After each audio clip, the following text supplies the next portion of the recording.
Hello friends, welcome back to Shalini academics. मेरा नाम है शालिनी वर्मा और आज मैं आप सभी के साथ एक्सरसाइज 1.3 का क्वेश्चन नंबर 3 डिस्कस करने जा रही हूँ, जिसमें हमने प्रूव करना है कि prove that the following are irrational, कि ये सभी नंबर जो हैं वो इरेशनल है।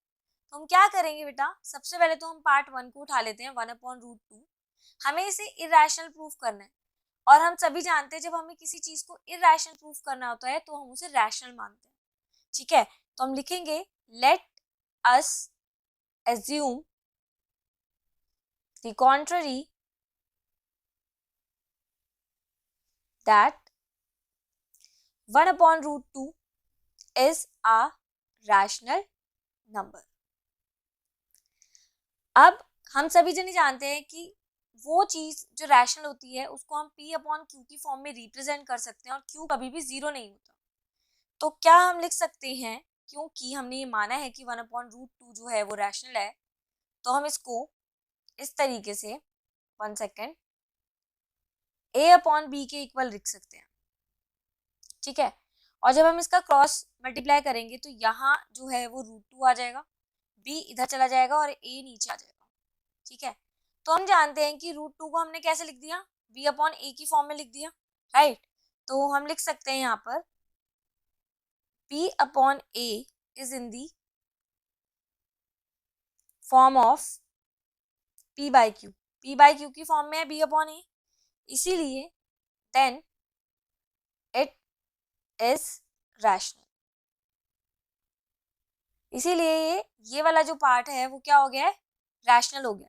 ठीक है, अब लेकिन हम ये भी जानते हैं कि √2 जो है वो क्या होता है बेटा, एक इरेशनल नंबर है, क्योंकि हमने √5 को भी प्रूव करा था, हमने √2 को भी करा है।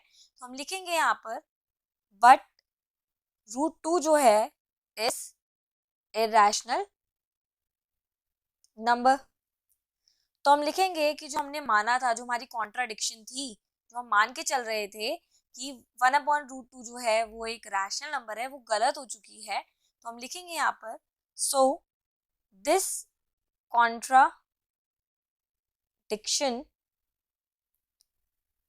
Is arisen because of our incorrect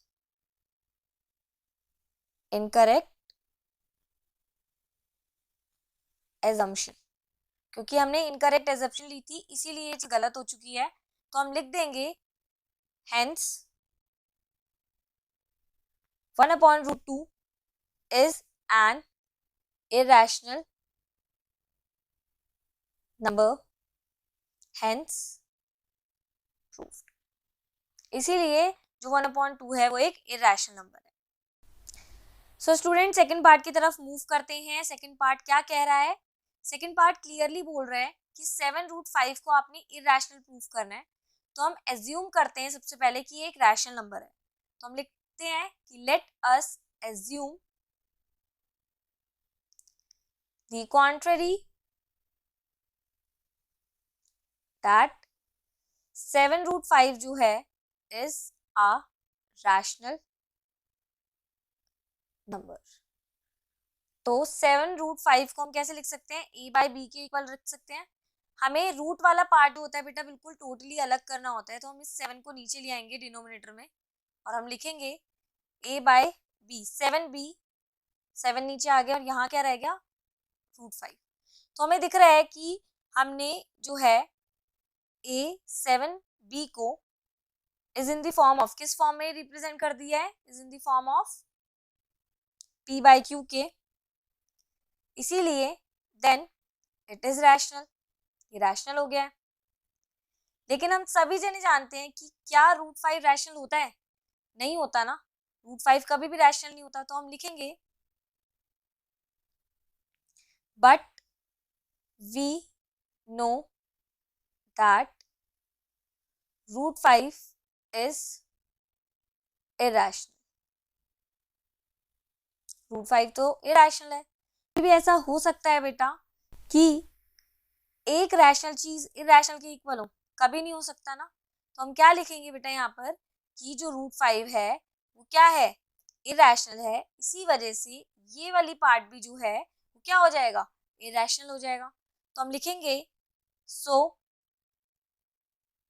this contradiction is arisen because of our wrong assumption, हमारी गलत assumption की वजह से। hence हम लिख देंगे hence 7√5 is an irrational number। Next part की तरफ मूव करते हैं। सो स्टूडेंट, अब हमने क्वेश्चन नंबर 3 का पार्ट 3 जो है वो सॉल्व करना है। अगेन इसमें हमने क्या प्रूव करना है कि 6 + √2 जो है वो इरेशनल है। तो हम एज्यूम करेंगे कि ये रैशनल है। Let us assume the contrary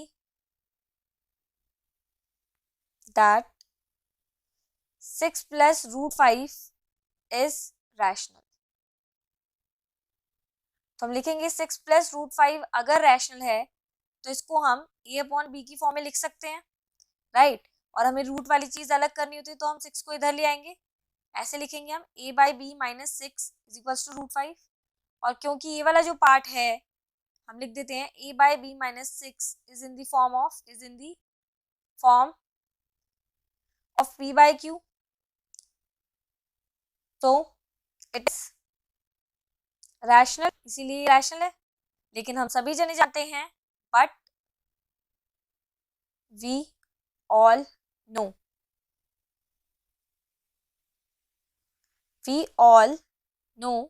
that √5 जो है वो क्या होता है, इज एन इरेशनल नंबर, वो इरेशनल है।